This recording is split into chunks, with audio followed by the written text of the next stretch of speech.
तुम्ही जिममध्ये डेडलिफ्ट करताना ही चूक करताय का? हल्ली सगळे प्रॉपर कोर मसल स्ट्रेंथनिंग करतात, ब्रेसिंग करतात आणि मग डेडलिफ्ट करायला जातात. वजन पण ग्रॅज्युअली इन्क्रीज करतात.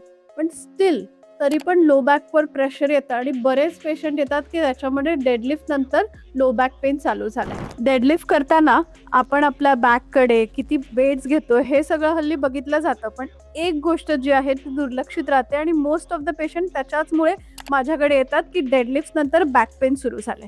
तर ती कोणती गोष्ट आहे जाणून घ्या. जनरली आपण डेडलिफ्ट करतो तेव्हा आपली थोरॅसिक मोबिलिटी चांगली असणं गरजेचं आहे. आपण 10 ते 12 तास लॅपटॉपवर काम करतो आणि दुसऱ्या दिवशी सकाळी जाऊन जर जिममध्ये डेडलिफ्ट केले तर नक्कीच थोरॅसिक मोबिलिटी हॅम्पर्ड असते. त्याच्यामुळे तुमचं थोरॅसिक स्पाइन एक्सटेन्शनमध्ये जात नाही. पूर्ण लोड हा तुमच्या लोअर बॅकवर ट्रान्सफर होतो आणि त्याच्यामध्ये एक्सेसिव्ह लोड येतो. स्पायनल अलाइनमेंट मेंटेन राहत नाही आणि मग discal injury, low back pain injury या पोस्ट डेडलिफ्ट सुरू राहतात. तर त्याच्यासाठी आपल्याला थोरॅसिक स्पाइनची मोबिलिटी चांगली असणं गरजेचं आहे.